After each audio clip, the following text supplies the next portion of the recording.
couple of subjects that I think that's worth noting.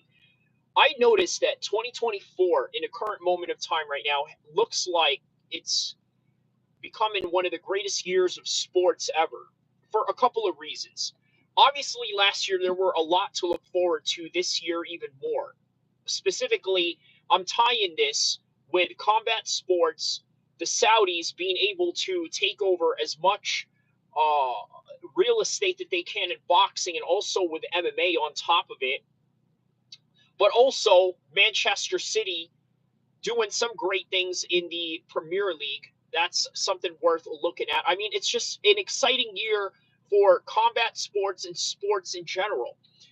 In the NBA, obviously, I'm going to tell you guys, I'm not the biggest expert in these other sports, although I've delved into different forms of sports media before. Nonetheless, I'm going to try to break down I'm not going to try to break down every sport, but just break down literally what I know about a specific sport and whatnot, and that'll be that. So hold on just a second. I just want to make sure that this is.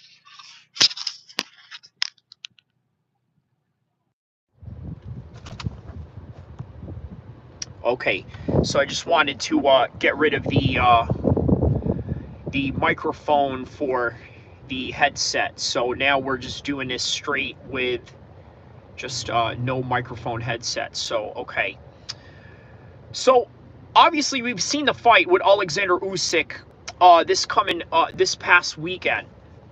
And I'm going to tell you the truth about what it means to be undisputed. You see, it's already that the IBF is talking about getting a mandatory between Dubois and one of his future opponents or something like that.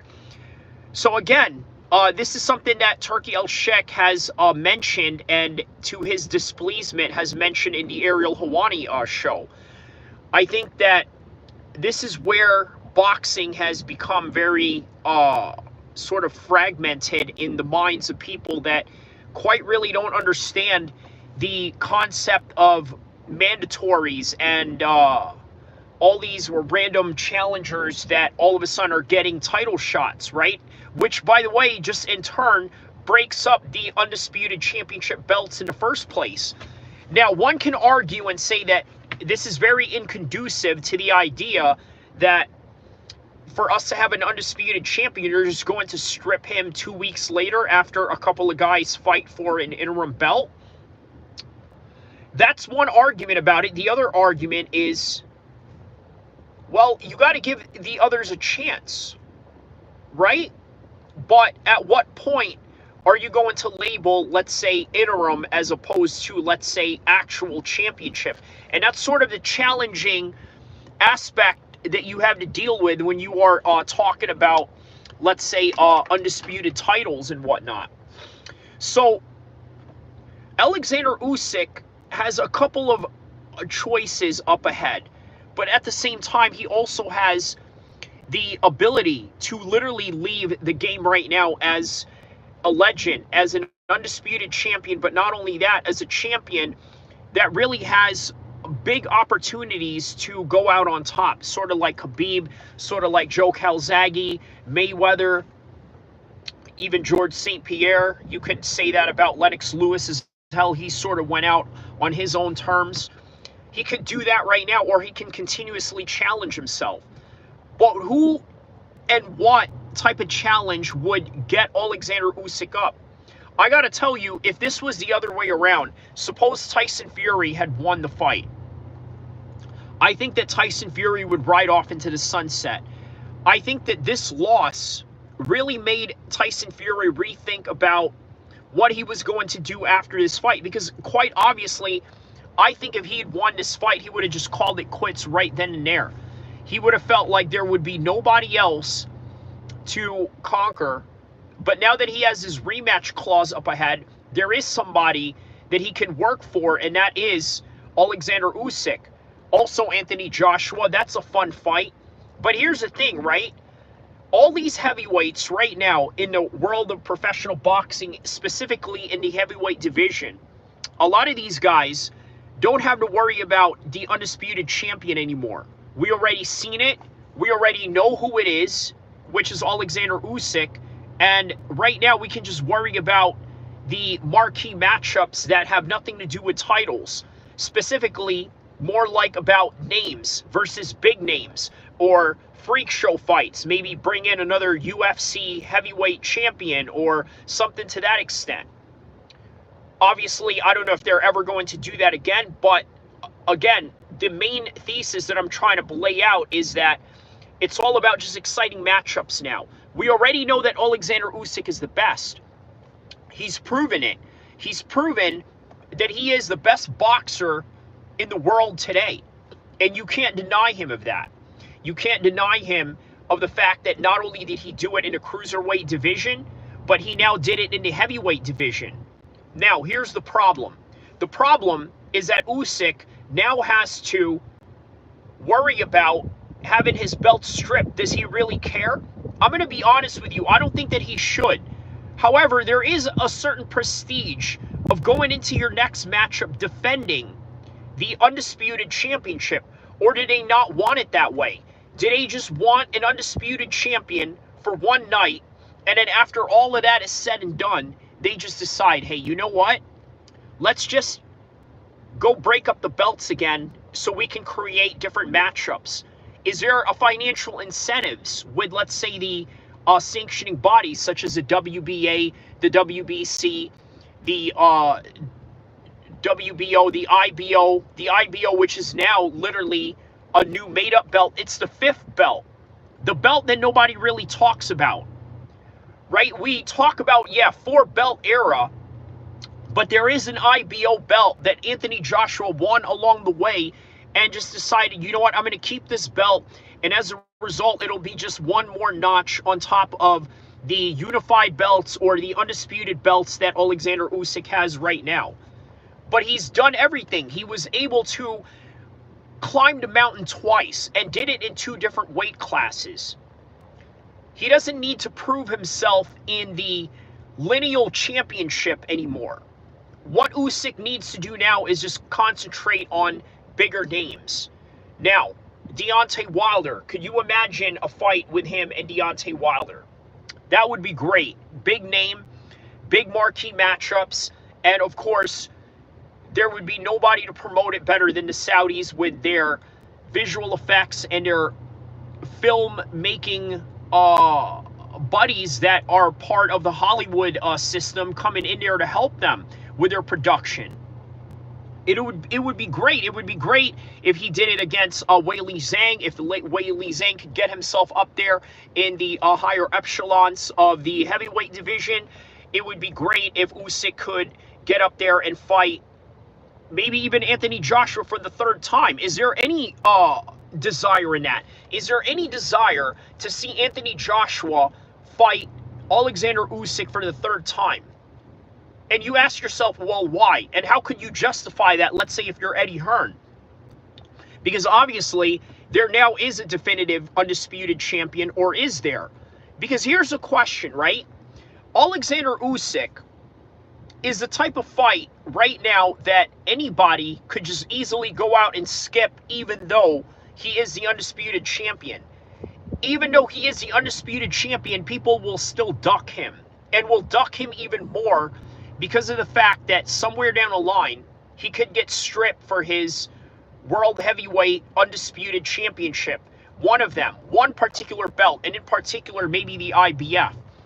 Now, is there any possibilities to this? Yes, this is what the governing sanctioning bodies do. They did it with not Josh Taylor. Taylor. The undisputed champion at 140, Taylor, they did it with him just right after the Catterall fight. Now he's going to rematch Catterall, and it's not even going to be for the undisputed championship. Even though Taylor had won his championship, undisputed championship at 140 pounds. Obviously, Terrence Crawford had won the 140-pound undisputed and then moved up to 147, and as you've seen, he unified the undisputed championship with Errol Spence, and now he wants to move up to 154. Taking on single titles, is he going to go for an undisputed at 154? Only time will tell. But for now, what Terrence Crawford has going on is just going after individual names. Right now it's Israel Madurov. After that, it's going to obviously be Canelo and him, because this is a demand that the Sheikh wants. And what the Sheikh wants, the Sheikh gets, because that's been the trajectory that we've seen as of late.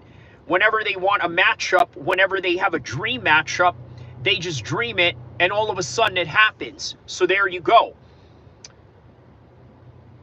But he doesn't need the Undisputed Championship, nor does he need to defend it. He's just after the names now. And this is what I mean by Usyk.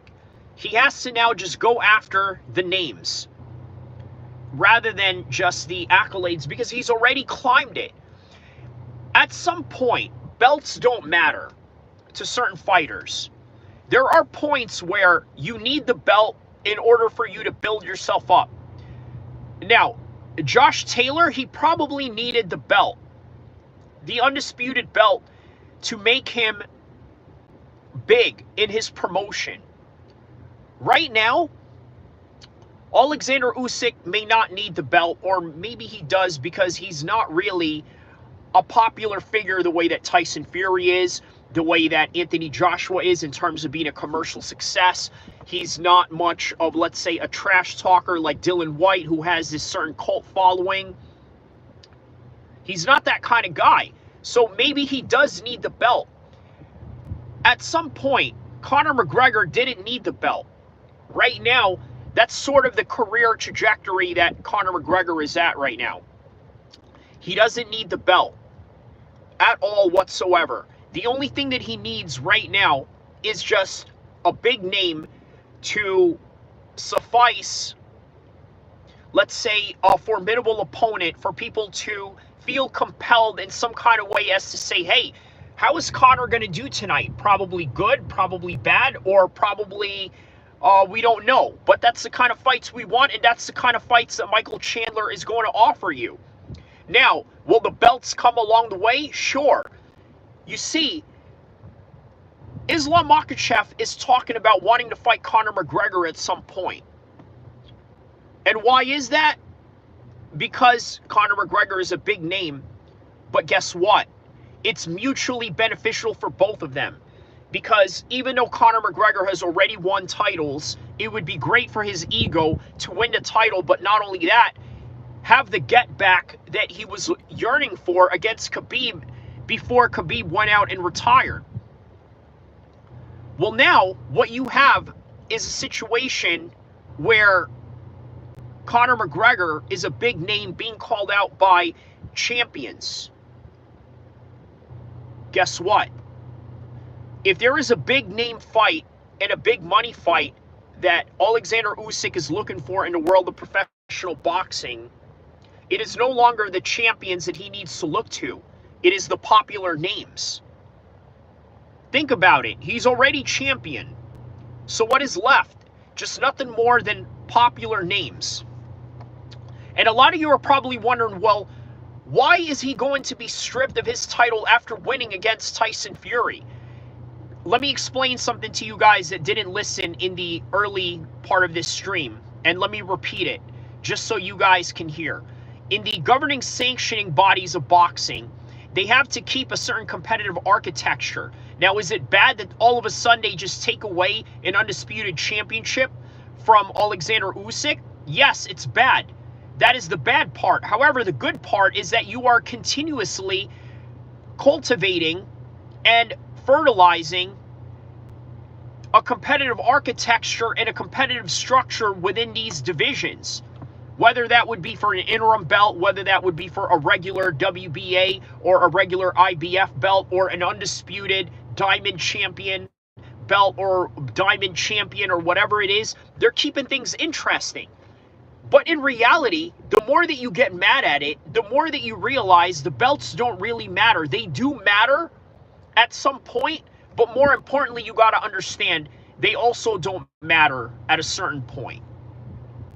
And that is the truth that we have about championship belts and undisputed titles, or holding on to an undisputed title in the world of professional boxing today.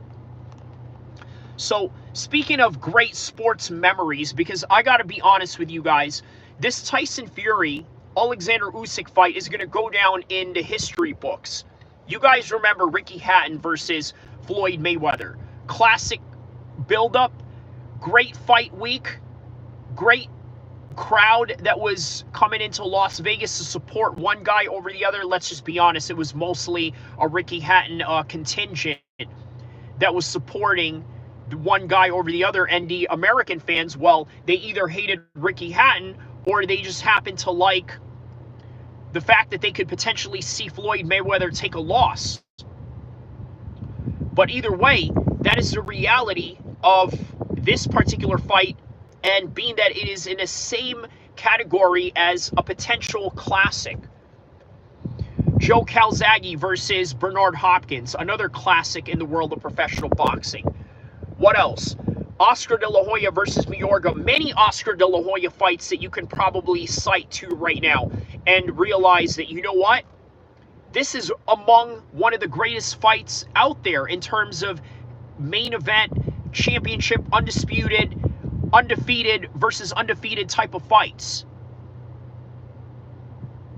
And I got to tell you, even if they were to rematch in October, which, by the way, is highly unlikely, I got to be honest with you, I think that it won't be as big as the first one that we just witnessed this weekend. So understand that even if you were to get a rematch off of this fight, it will not be as big as the first one. For one, the second time around, you already got one guy that is no longer undefeated. At this point of Tyson Fury's career, he's a little bit damaged. Do you imagine all the knockdowns that he's took in his whole entire career? 8 total. Now, I'm sure there's a lot of guys out there that have taken way more knockdowns in practice and in sparring sessions, but still in a live fight with these big heavyweights, big cruiserweights that he's taken on with the likes of Cunningham and the likes of a whole bunch of other names that many people would have thought that knocked down Tyson Fury, like this other Eastern European guy. I remember seeing a highlight of Tyson Fury getting knocked down by this guy, and I'm thinking to myself, wow, this is one of those many names, the Cunninghams, the Deontay Wilders, even some of his earlier fights with John McDermott, I believe, or was it, or maybe John McDermott just beat him by points. Either way, Tyson Fury is now damaged goods going into their second rematch. And by the way, there's talks that Tyson Fury doesn't even want this rematch. He wants to go after Anthony Joshua because he's already been in a classic matchup with Usyk. It could have gone either way. You could argue for either guy. And I think somewhere down the line, Tyson Fury feels like he could live with that. So I saw one of my buddies in England write something to the effect that he thinks that perhaps maybe this loss is going to be taken badly by Tyson Fury in a mental level. You look at what happened Ricky Hatton after he lost to Floyd Mayweather and Manny Pacquiao. How did it affect him? In a very devastating fashion. What about Prince Naseem? The same thing, right? Well, he did take one more fight to come back to just take that win and then ride off into the sunset. But realistically, he has that blemish over Barrera. Still, it sort of gave him a little bit of a depression, but at the same time, a little bit of a content to his career, knowing that he had reached a certain mountain. I think where Tyson Fury is at right now is very similar to Prince Naseem. And weirdly enough, I think that Prince Naseem and Tyson Fury sort of fight the same way. Dynasty 69. What's up, my man? He writes here, do you think Tyson versus Paul is staged? I'm glad you asked this question, Dynasty 69. I'm going to answer this question for you very frankly, no. And I'm also going to tell you why a lot of people think certain fights are staged. Now, I need you to understand something. When we're going to talk about these things, I need you to pull out every part of your brain to sort of understand this, meaning use every part of your brain muscle So this way you can have the full grasp and understanding of these nuances and these gray lines that we have to understand. So here it goes. There are elements where there are officiating in sports that sort of is contaminated or somehow interfered in some kind of way to create a certain desired result. You've seen this in the NBA where certain NBA refs have sort of came out on documentaries admitting that they were getting paid on the side to sort of shed points or somehow create plays that were more formidable, or I'm sorry, more favorable towards a certain party that was betting on one side to the other. There's realities to this. However, this idea that people say, well, is something staged, I honestly think creates a certain insult to people that work really hard for a certain competitive field only for people to believe that their work is staged. Unlike if it was WWE, where we all know what it is, we know what type of product that is being presented to us, and that will be that.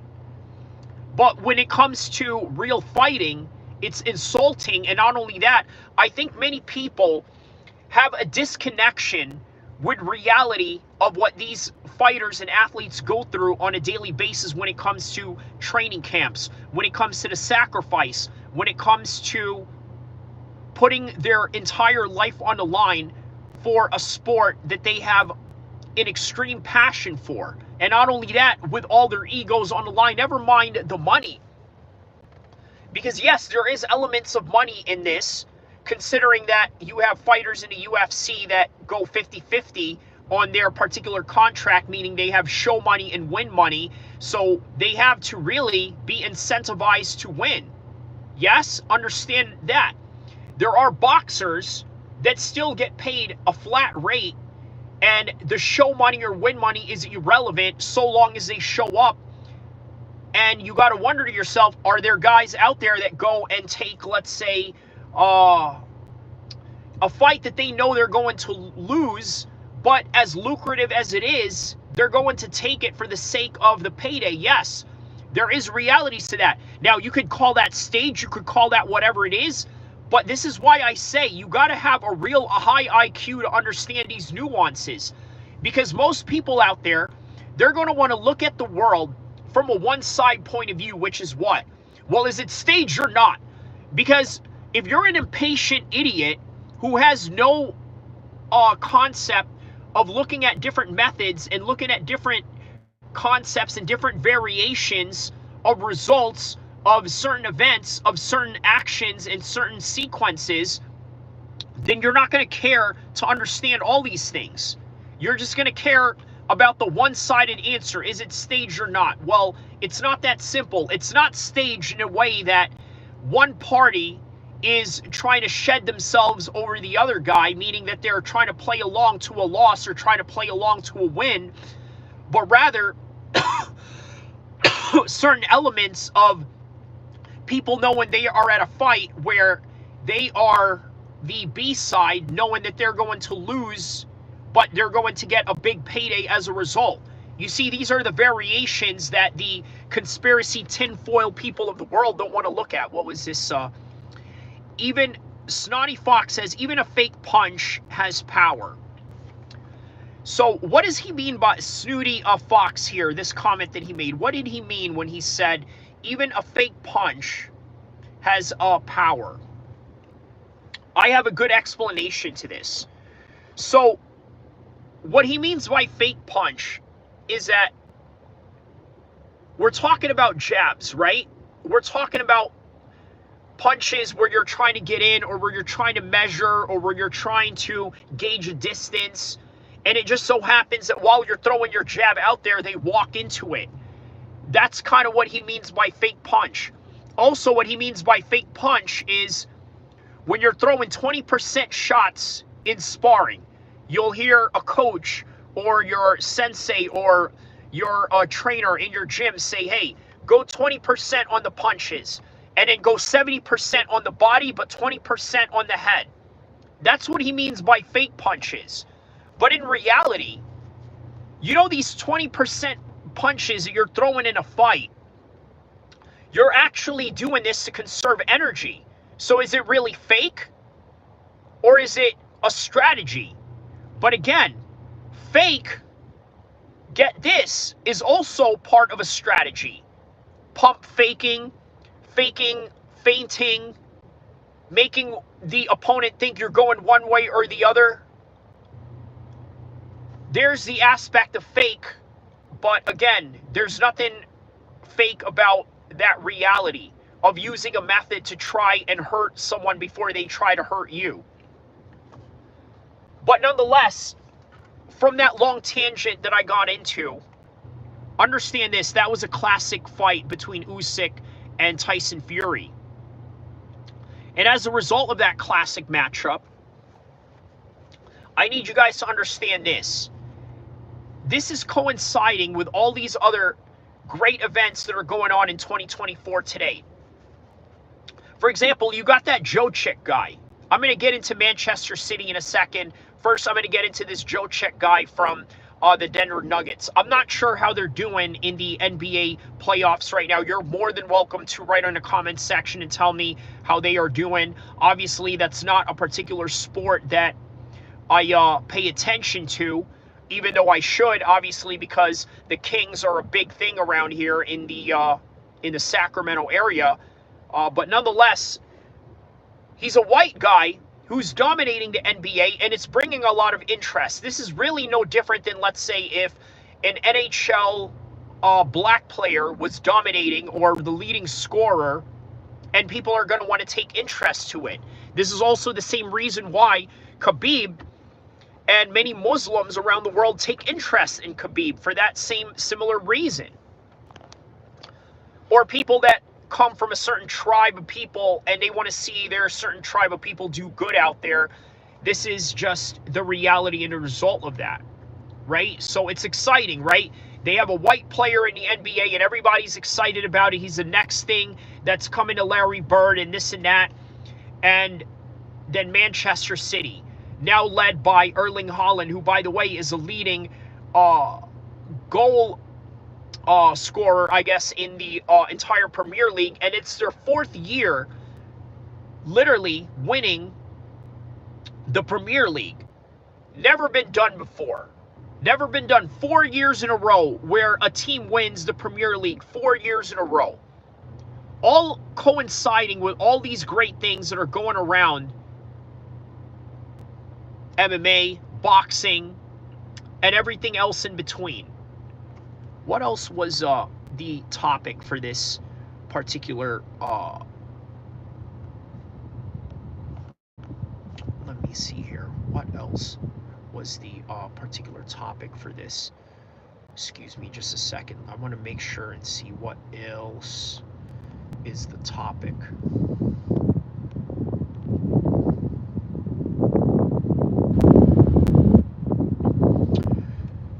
So,